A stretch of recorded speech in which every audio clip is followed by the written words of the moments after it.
Good afternoon, everyone.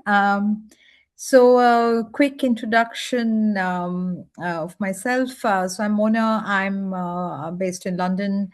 I've been living in London since 2001. I'm originally from India. And also big thank you for inviting me today to speak about my career journey.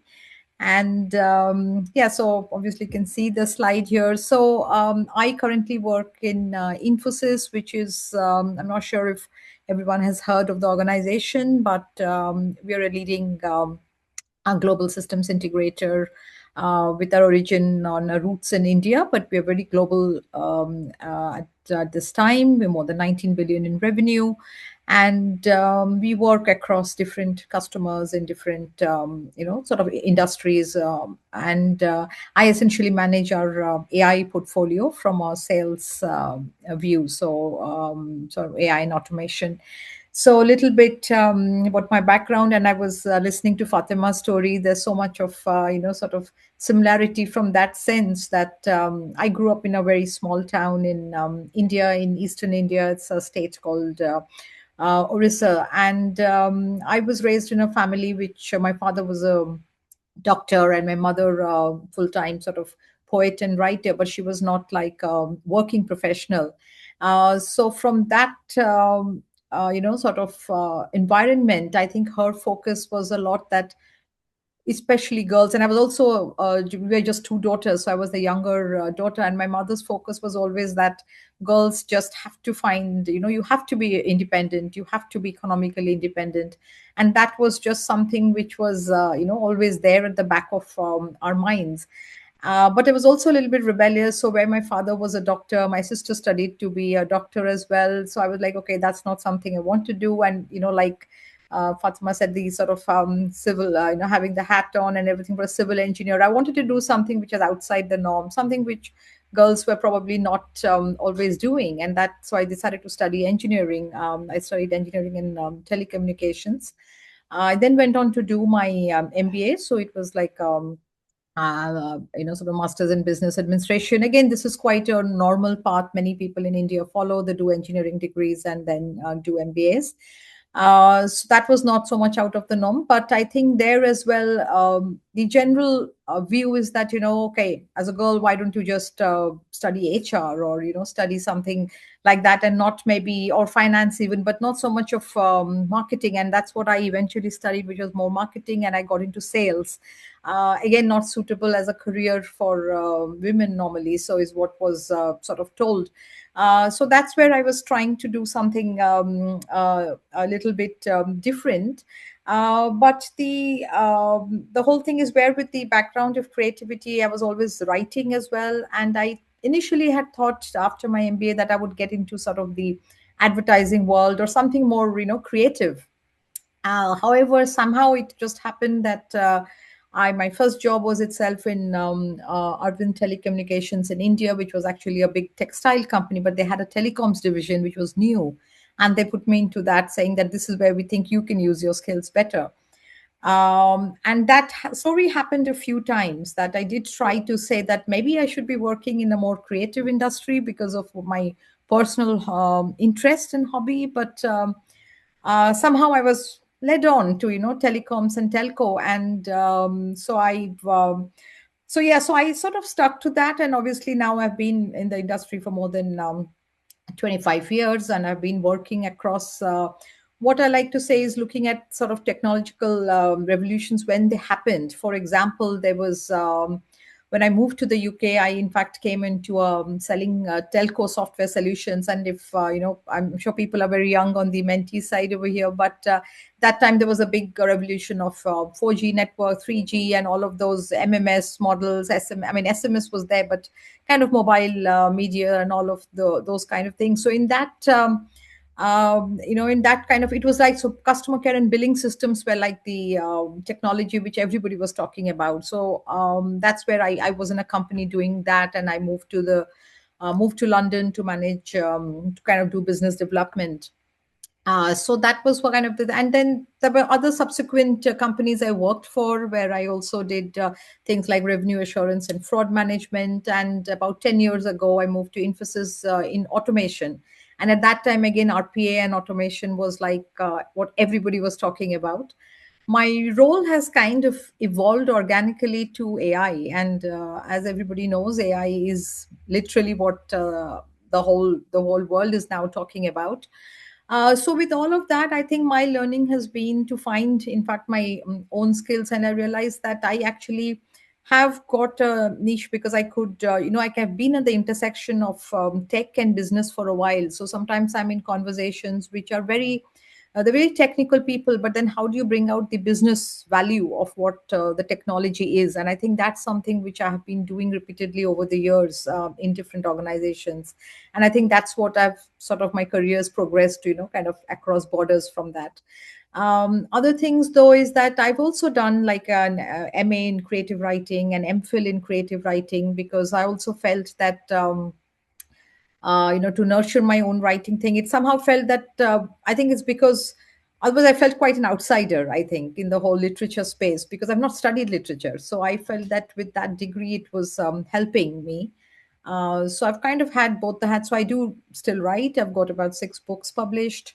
Not about AI or anything. It's about fiction and poetry. So that's a different part of it. But what drives me about my current job, like I said, AI is extremely exciting at this time. There's literally new things happening every day. So there's a lot of learning.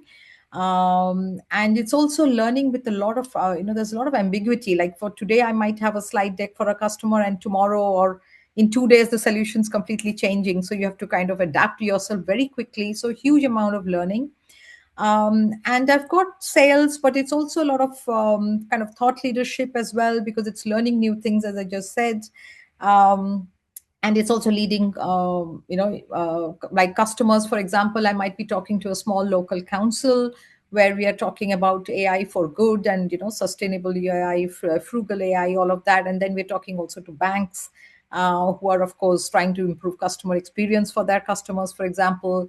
So it's kind of across every sort of industry. And I can also shape the narrative in the way I want. For example, I feel very strongly about responsible AI and AI governance. So I can kind of lean my interest into that space as well. And I think, yeah, that's what I do enjoy, speaking to different, like different cultures, different customers. The last part of the slide is about what advice I would give to anybody starting in this sector. And when I'm saying this sector, it's kind of, I would say, IT and technology. And there are a lot of different things you can of course do. Sales is what I've been doing, which is what I know about. And when we say sales, it's not sort of very small, like smaller value, quick, like not white good sales, for example, and which are much faster. So the volume is lesser, but sorry, the volume is more, and they kind of move faster. Our kind of sales is much longer sales cycle. So it means you have to be quite patient. You have to be kind of engaging with different stakeholders.